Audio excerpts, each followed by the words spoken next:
Bienvenue dans le lieu de confession, by Jimmy Résolution. Ici, lorsque la pluie tombe et que le tonnerre gronde, les voix se libèrent. Les secrets enfouis refont surface. Les vérités que personne n'a jamais osé prononcer trouvent enfin un refuge.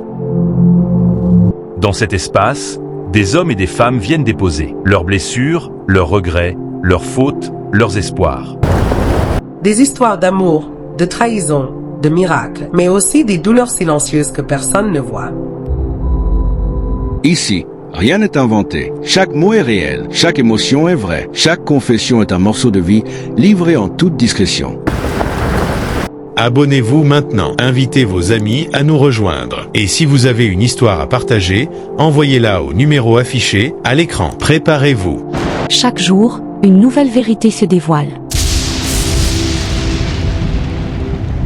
Confession anonyme. Le père de mon mari a pris mon cœur. Et aujourd'hui je porte un enfant dont j'ignore le père. Bonsoir à tous. Je partage cette histoire en anonymat, parce que ce que je vis dépasse l'entendement, et parce que je sais que beaucoup vont me juger. Mais avant de me juger, écoutez-moi jusqu'au bout. Je ne cherche ni excuse, ni pardon. Je cherche la vérité, et peut-être un peu de paix. Quand j'ai rencontré mon compagnon, celui qui est aujourd'hui mon mari, j'étais jeune, amoureuse et pleine d'espoir. Il était respectueux, travailleur, attentionné. Je me sentais en sécurité avec lui. Sa famille m'avait bien accueilli. Sa mère était douce, bienveillante, presque maternelle avec moi. Son père, lui, était un homme imposant, charismatique, respecté dans le quartier. Je ne me doutais pas une seule seconde que cet homme allait changer ma vie à jamais. Un jour, sans prévenir, j'ai reçu un appel d'un numéro inconnu. Quand j'ai décroché, une voix calme et assurée s'est présentée. C'est le père de ton petit ami. J'étais surprise. Je me suis demandé pourquoi il m'appelait directement. Il m'a expliqué qu'il avait pris mon numéro dans le téléphone de son fils. Il voulait discuter. Je me suis défendue tout de suite. Je lui ai dit que j'aimais sincèrement son fils. Que je ne ferais jamais rien pour lui faire du mal. Que mes intentions étaient sérieuses. Il a ri doucement. Puis il m'a dit une phrase que je n'oublierai jamais. Laisse-moi gérer la situation. Toi, accepte seulement. Je n'ai pas compris sur le moment. Puis il a ajouté, calmement, presque comme une promesse. Je peux te construire une maison. Mon cœur a battu plus fort. Pas par cupidité, mais parce que j'ai senti que quelque chose de dangereux venait de s'ouvrir. Je lui ai répondu que je ne pourrais accepter quoi que ce soit sans rompre avec son fils. Il m'a répondu, ce ne sera pas nécessaire. Quelques jours plus tard, j'ai reçu un colis, puis un autre. Des sacs livrés par un vendeur en ligne. Un autre jour, des pizzas, du vin. Tout était discret, silencieux, calculé. Je savais que ce n'était pas normal. Je savais que je devais arrêter. Mais je n'ai pas arrêté. Au fil des semaines, nous avons commencé à nous voir. Au début, seulement pour parler. Il me parlait de sa vie, de ses regrets, de son mariage devenu vide. Il me disait que sa femme n'était plus présente émotionnellement. Qu'ils vivaient comme deux colocataires. Il me disait que je lui faisais se sentir vivant. Puis il a commencé à dire des choses encore plus troublantes.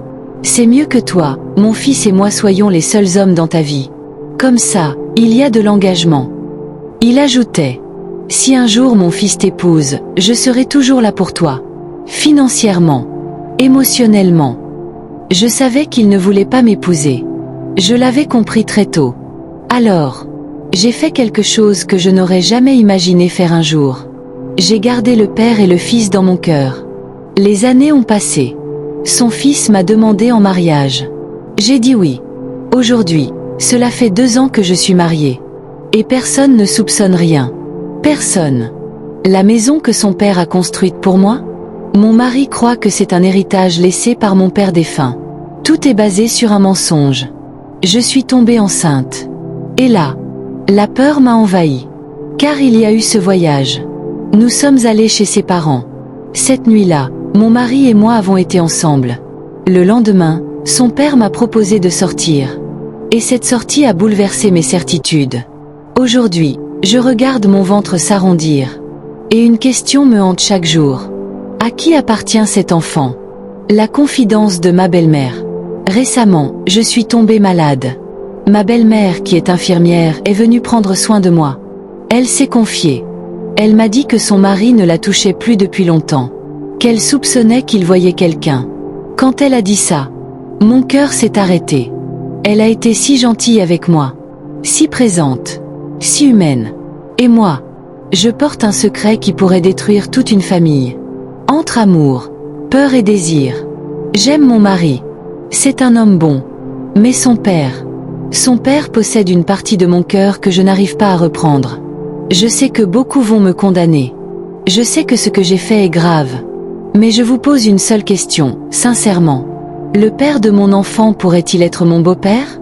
Et si c'est le cas, comment vais-je vivre avec cette vérité? Merci de me lire sans insulter. Merci de conseiller sans écraser. Que feriez-vous à ma place? Dois-je chercher la vérité coûte que coûte? Ou protéger ce mariage à tout prix? Vos conseils comptent. Abonnez-vous au lieu de confession. Ici, les histoires sont vraies. Les douleurs sont réelles. Et les jugements n'ont pas leur place. Tita, ogano, mbindade, atinende.